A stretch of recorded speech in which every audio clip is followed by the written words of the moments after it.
Sathya Sai Speaks, Volume 12, Chapter 31. To those who are mine. The world is a furnace and a factory where man has to shape destiny by his honest, untiring efforts. He who takes up this challenge and spends his allotted years and the skill and intelligence with which he is endowed in purposeful activity is really entitled to the status of Karma Yogi. You who work in these Deogiri mines are genuine Karma Yogis, for from dawn to dusk you utilize every ounce of your energy in work that is beneficial to yourself and the people of this country. You do not waste time in wasteful habits. You devote your strength and stamina for productive aims. You strive to feed and foster your wives and children and sit down for your meals with them in the happy family circle. Really, God is delighted to reside in your hearts. Keep the heart pure, unsullied by evil or vice. Let the rays of love illumine it. Let the foul bats of hatred and greed fly away from the cavity of your hearts.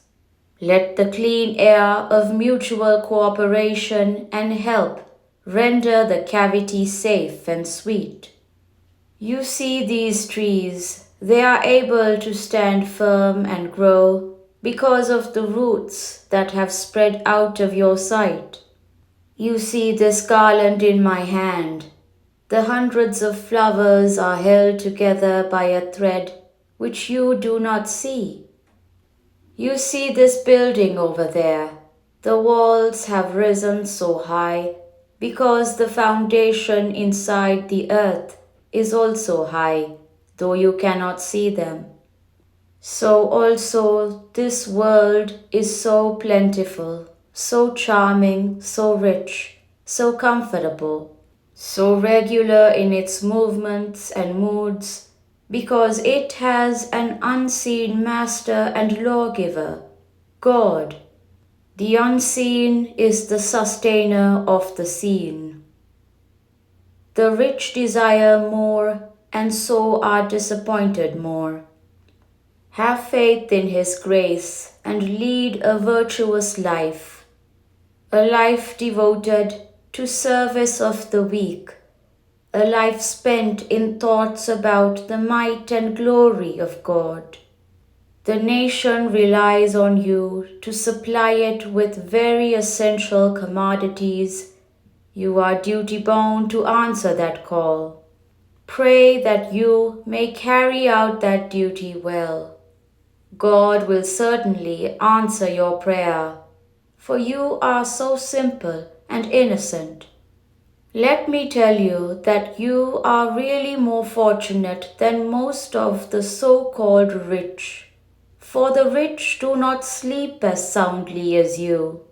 Their burden of worry is much heavier. They desire more, and so they are disappointed more. They are tempted into worse and worse styles of living, and so they alienate themselves from God's grace more and more. When you spend your hours in thoughts about God, you are also free from evil ways. You will not be tempted to abuse others or harm them in any way. You live in love, accepting all the events of life as His gifts. Homes such as yours are, really speaking, heavens on earth.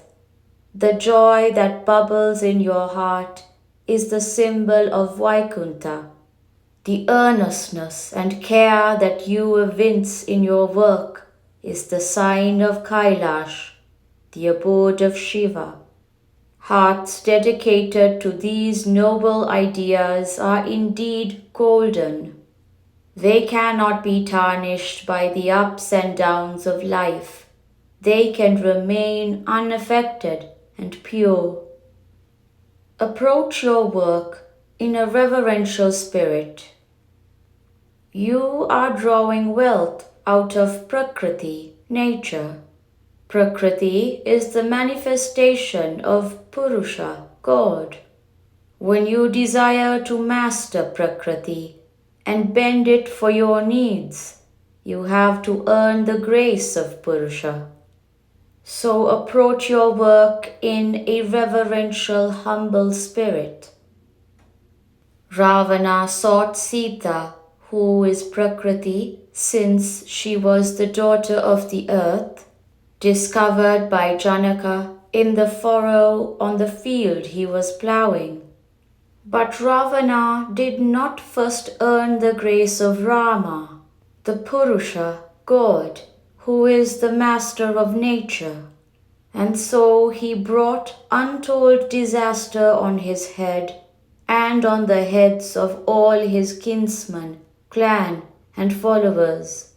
Every day, before you begin work, pray to God for a few minutes at least, and at the end of the day, when the work is over, gather in some consecrated spot, a mandir, hall of worship, and offer grateful thanks to the Lord, singing His name and meditating on His majesty.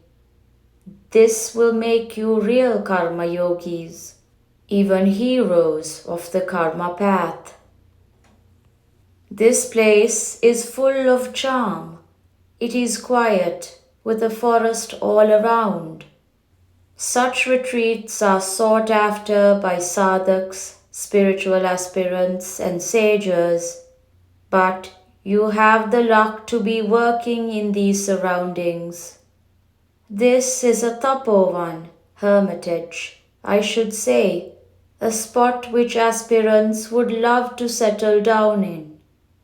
I bless that you all have lives of joy and happiness, of love and service, and of the ceaseless shower of divine grace.